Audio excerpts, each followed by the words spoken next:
नमस्कार, good morning. आप देख रहे हैं न्यूज 18। आपके साथ मैं हूं कंचन डोगरा नेगी और मैं हूं आपके साथ शीनम शर्मा। तमाम खबरें आपको विस्तार से बताएंगे। आइए सबसे पहले इटावा के साथ शुरुआत कर लेते हैं। शिवपाल यादव की प्रेस कॉन्फ्रेंस। जी हां, अखिलेश यादव की चिट्ठी का जवाब देंगे, गठबंधन तोड़ने का भी ऐलान कर सकते हैं और अखिलेश यादव का साथ छोड़ने का औपचारिक ऐलान यहां पर किया जा सकता है। समाजवादी पार्टी ने फैसला लेने के लिए स्वतंत्र बताया था और समर्थकों के साथ सैफई में शिवपाल ने बैठक की है। आज औपचारिक ऐलान इसका हो सकता है, गठबंधन तोड़ने का। ये बड़ी खबर, बड़ी जानकारी हम आपको बता दें। हालांकि हम देख रहे हैं पिछले कई दिनों से लगातार जो नाराजगी की खबरें सामने आ रही थी, सीधे तौर पर नाराजगी व्यक्त कर भी चुके थे शिवपाल यादव, लेकिन गठबंधन तोड़ने का ऐलान आज वो कर सकते हैं। अखिलेश यादव की चिट्ठी का वो जवाब देंगे और समाजवादी पार्टी की ओर से फैसला लेने के बाद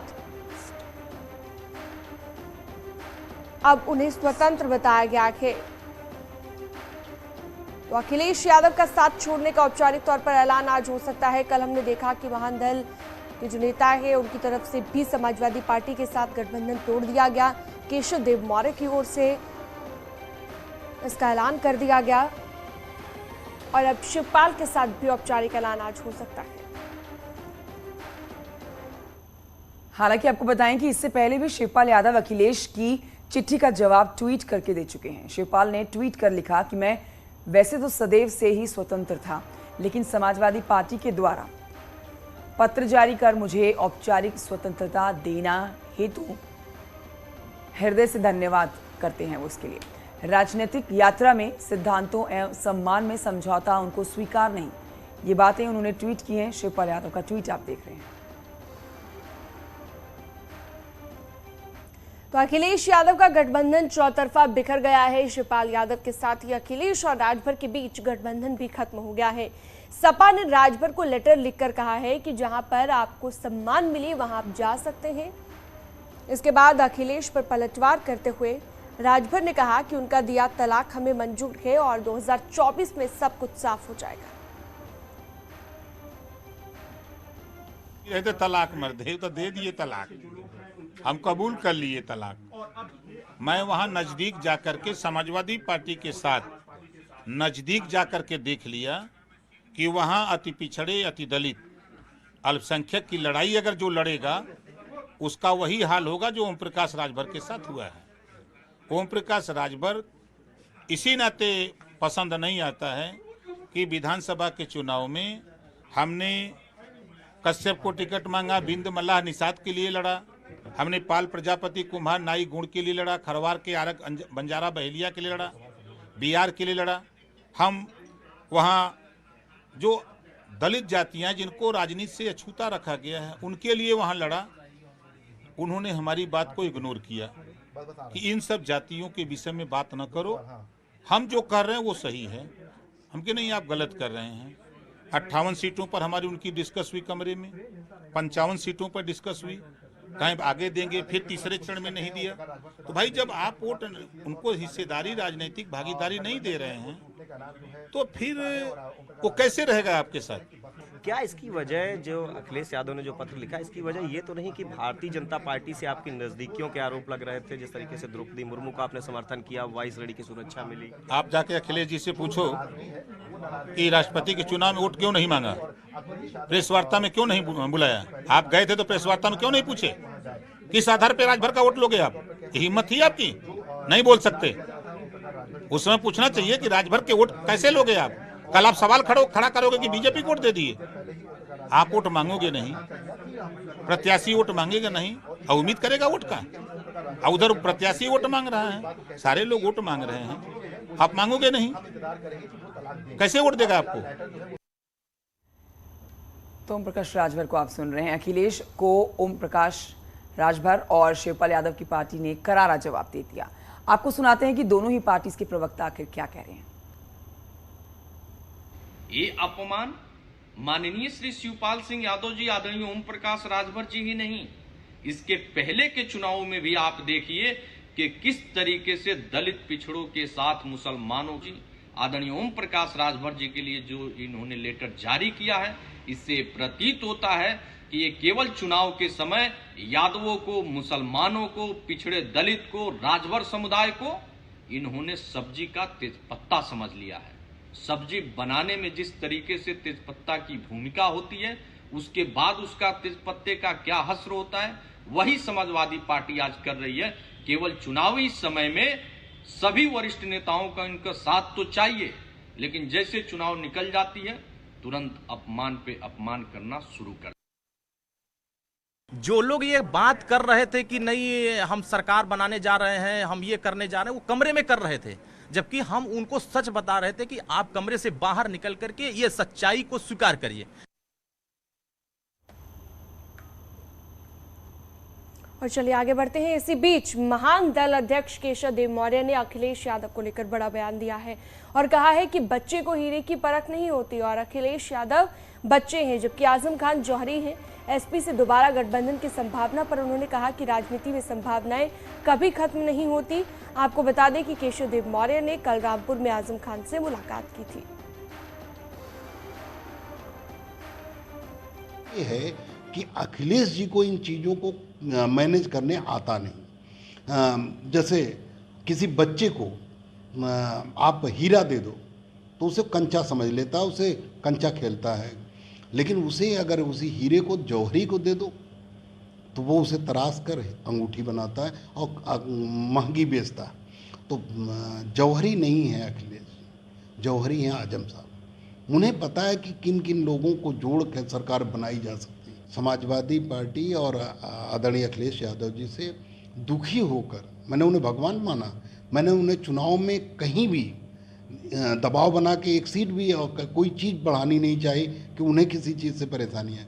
उन्होंने जो सीट अच्छी बुरी दी, मैंने चुनाव लड़ा और चुनाव हारने की भी चिंता नहीं की। मेरे पास फाइनेंशियली मैं वीक था, मुझे 8 सीट देने की बात कही थी, अगर दिया गया होता 6 सीट पे मैं भी प्रत्याशी लड़ा था और उनसे कहता कि मेरी भी परिवार की दोनों सीट लड़ा। लेकिन अगर मुझे पता होता कि 2 ही सीट मिलेगी तो मैं एक ही परिवार को लड़ाता, एक किसी दूसरे को लड़ाता, कार्यकर्ता को लड़ाता।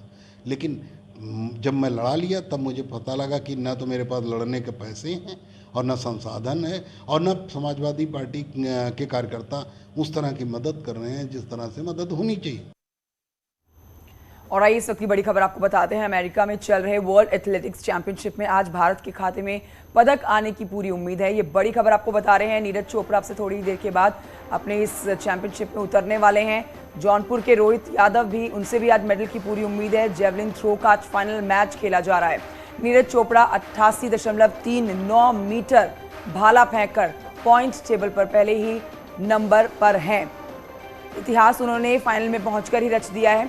लेकिन अगर आज का मुकाबला जीतते हैं तो 19 साल का सूखा भारत का खत्म हो जाएगा। रोहित यादव भी फाइनल मैच के बेस 12 में अपनी जगह बनाने में कामयाब रहे हैं और आज दोनों ही खिलाड़ियों से देश को पदक की पूरी उम्मीद है।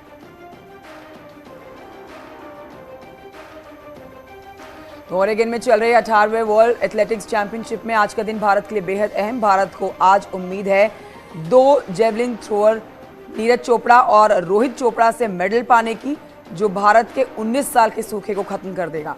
ऐसे आपको बताएंगे फाइनल में पहुंचकर ही दोनों ने इतिहास बना दिया है। लेकिन आज मेडल अगर लाया जाता है तो भारत के लिए आज गौरवान्वित होने वाला पल रहने वाला है।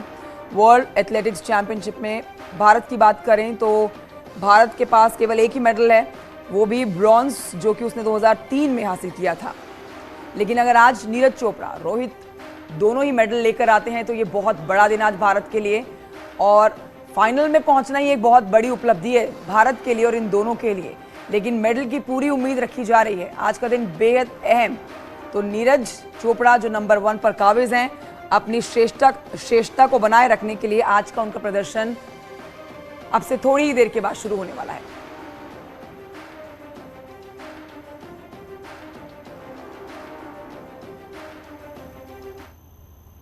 और चलिए आगे बढ़ते हैं। आज से दिल्ली में बीजेपी की 2 दिवसीय बैठक होने जा रही है, जिसमें बीजेपी शासित राज्यों के सीएम के साथ जेपी नड्डा अहम चर्चा करेंगे। आज बैठक में सीएम योगी, दोनों डिप्टी सीएम केशव प्रसाद मौर्य, ब्रजेश पाठक मौजूद रहेंगे। करीब दोपहर 12 बजे सीएम योगी दिल्ली पहुंचेंगे। वहीं उत्तराखंड के सीएम पुष्कर सिंह धामी भी शामिल होने के लिए दिल्ली आएंगे। बैठक में राज्यों के कामकाजों और केंद्र की योजनाओं की समीक्षा होगी। बीजेपी के अध्यक्ष जेपी नड्डा बीजेपी मुख्यालय में ये मीटिंग लेंगे और मीटिंग में पीएम मोदी भी मौजूद रह सकते हैं।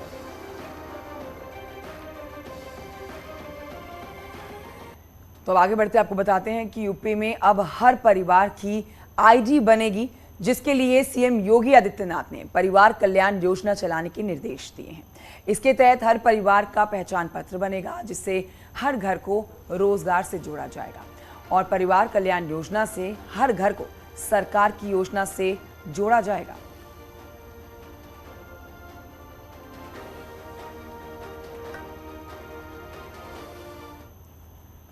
तो वहीं दूसरी तरफ सीएम योगी आदित्यनाथ ने बुंदेलखंड के विकास का प्लान तैयार कर लिया कि ऐतिहासिक किलों का जीर्णोद्धार करने के लिए सीएम योगी ने निर्देश जारी कर दिए हैं। सीएम ने कहा कि किलों को पर्यटन के लिहाज से विकसित किया जाए और हेरिटेज होटल, वाटर स्पोर्ट्स बनाए जाएं। पीपीपी मॉडल से इसे तैयार करने को कहा है। सीएम योगी ने कहा कि बुंदेलखंड ऐतिहासिक धरोहरों से संपन्न है, ऐसे में कॉफी टेबल बुक भी तैयार कराया जाए। तो विकास के पथ पर अब बुंदेलखंड है। बुंदेलखंड एक्सप्रेस वे बन चुका है। अब आसपास के जो इलाके हैं उन्हें विकसित किए जाने का काम भी जारी है और जो बुंदेलखंड के ऐतिहासिक किले हैं उन्हें भी विकसित किया जाना है, जीर्णोद्धार उनका किया जा रहा है और 31 किले ऐसे हैं जो पर्यटन का केंद्र बनेंगे। दूर दूर से लोग इन्हें देखने के लिए आएंगे। तो काफी दूरी होने के चलते कई बार पर्यटन की जो अपार संभावना यहाँ पर बनती है वो पूरी नहीं हो पाती थी। और अब आपको बताएं कि मेरठ में कांवड़ियों बवाल का जो वीडियो है वो एक वायरल हो रहा है। इस वीडियो में दिख रहा है कि ये कार खड़े होकर पुलिस चौकी का बोर्ड तोड़ रहे हैं। ये तस्वीरें आपके वायरल वीडियो की आपके सामने हैं। कांवड़ के अपमान को लेकर कल नेशनल हाईवे 58 पर कांवड़ियों ने जाम कर दिया था, हंगामा किया, जिसके बाद पुलिस प्रशासन ने कांवड़ियों को समझा बुझाकर शांत किया, इस मामले को शांत करवाया। लेकिन आप देख सकते हैं उपद्रव इन कांवड़ियों का। एक बार जब फिर यहाँ एसपी सिटी मौके पर राउंड ले रहे थे तभी यहाँ पर कांवड़ियों ने उनकी कार पर हमला कर दिया, जिसकी तस्वीरें आप देख रहे हैं इस समय।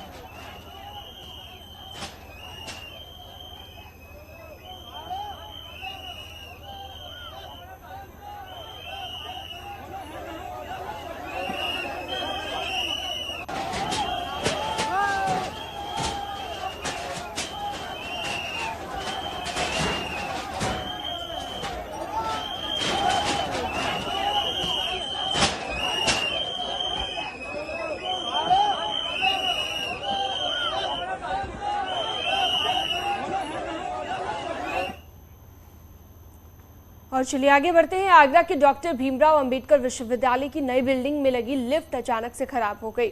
लिफ्ट जिस वक्त खराब हुई उस वक्त लिफ्ट में 2 छात्र मौजूद थे। लिफ्ट के रुकते ही छात्रों में हड़कंप मच गया और जब इस बात की जानकारी लिफ्ट के बाहर खड़े अन्य छात्रों को मिली तो उन्होंने इसकी जानकारी अधिकारियों को दी। सूचना मिलने के बाद टेक्नीशियन टीम मौके पर पहुंची। करीबन 2 घंटे की मशक्कत के बाद लिफ्ट को सही किया गया और उसमें से छात्रों को बाहर निकाला गया।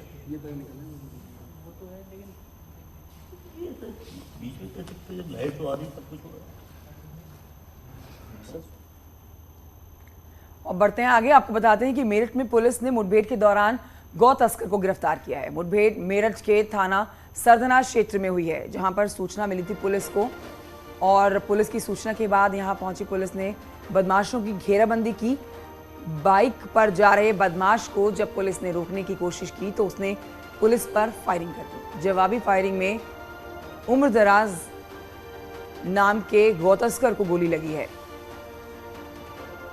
जिसमें वो घायल हो गया और इसके बाद उसे गिरफ्तार कर लिया गया। आरोपी पर 6 से ज्यादा मुकदमे दर्ज हैं और आरोपी से एक तमंचा और चोरी की बाइक बरामद की गई है।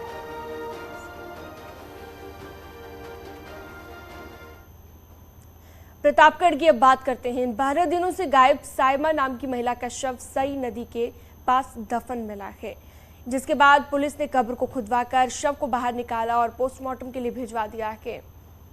साइमा की हत्या का आरोप उसके पति सलमान और उसके 3 दोस्तों पर है और 12 जुलाई को साइमा पति से मिलना कहकर मां के घर से निकली थी, लेकिन वो वापस नहीं लौटी।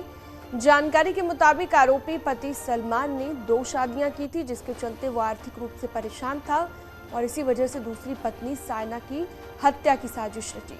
पहले उसने नदी किनारे कब्र खोदी, फिर अगले दिन पत्नी को घूमने के बहाने बुलाया, जिसके बाद चलती ऑटो में फिल्मी स्टाइल में पति और उसके दोस्तों ने सायना की गला घोंटकर हत्या कर दी और शव को दफना दिया। इसमें जो है मुन्नी बेगम है, काशीराम कॉलोनी की रहने वाली हैं। उनके द्वारा बताया गया कि इनका बेटी जो है लगभग 10 दिन पूर्व जो है घर से बाहर निकली थी और वापस नहीं आई है। उनके द्वारा दी गए तहरीर के आधार पर अभियोग पंजीकृत कर लिया गया है और उनकी निशानदेही पर आज हम लोगों ने जो है जहां पर डेड बॉडी गड़ी थी वहां से डीएम साहब की परमिशन से उसको एक्सह्यूमेट कराया है और इस संबंध में हम लोगों ने अभियुक्तों की गिरफ्तारी के लिए 3 टीमें गठित कर रखी हैं। स्वाट सर्विलांस की मदद से हम लोग शीघ्र ही अभियुक्तों की गिरफ्तारी करेंगे। अब बढ़ते हैं आगे, आपको बताते हैं कोरोना के बाद अब मंकी पॉक्स वायरस ने विश्व में इमरजेंसी लगा दी है। दरअसल मंकी पॉक्स के बढ़ते प्रकोप को देखते हुए WHO ने ग्लोबल हेल्थ इमरजेंसी घोषित किया है। 70 से ज्यादा देशों में ये वायरस फैल चुका है। 16,000 से ज्यादा मरीज इस वायरस की चपेट में हैं। अपने देश में भी इसकी पुष्टि हो चुकी है। केरल में मंकी पॉक्स के 3 मरीजों की पुष्टि की गई है। अफ्रीका की बात करें तो यहाँ पर अभी तक इस वायरस से 70 से ज्यादा लोगों की मौत हो चुकी है, जिसकी पुष्टि की गई है। अमेरिका, ब्रिटेन, कनाडा और अन्य देशों में लाखों टीके खरीदे गए हैं। WHO के मुताबिक चेचक का टीका इस पर 85% तक कारगर है।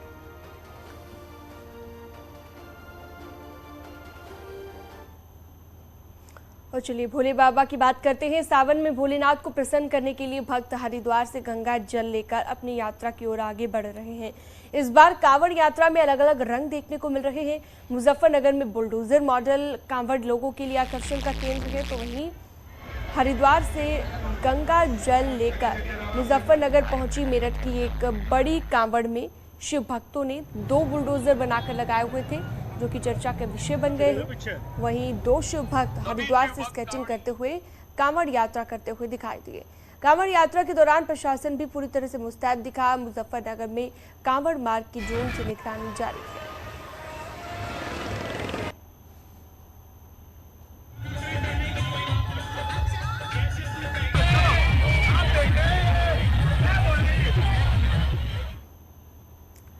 तो देखिए, इस बार कांवड़ यात्रा के दौरान कई तरह के कांवड़ देखने को मिल रहे हैं, लेकिन सबसे ज्यादा चर्चा बुलडोजर कांवड़ की है। देर रात हरिद्वार से गंगा जल लेकर बुलडोजर कांवड़ के साथ मेरठ का एक कांवड़ दल मुजफ्फरनगर पहुंचा, जिसे देखने के लिए लोगों की भारी भीड़ लग गई। ये शिव भक्त मेरठ के काली पलटन मंदिर से जलाभिषेक करेंगे और कांवड़ियों ने बताया है कि मुख्यमंत्री योगी बुलडोजर से जो कर रहे हैं वो अच्छा कर रहे हैं, इसीलिए हम बुलडोजर की कांवड़ लेकर आए हैं।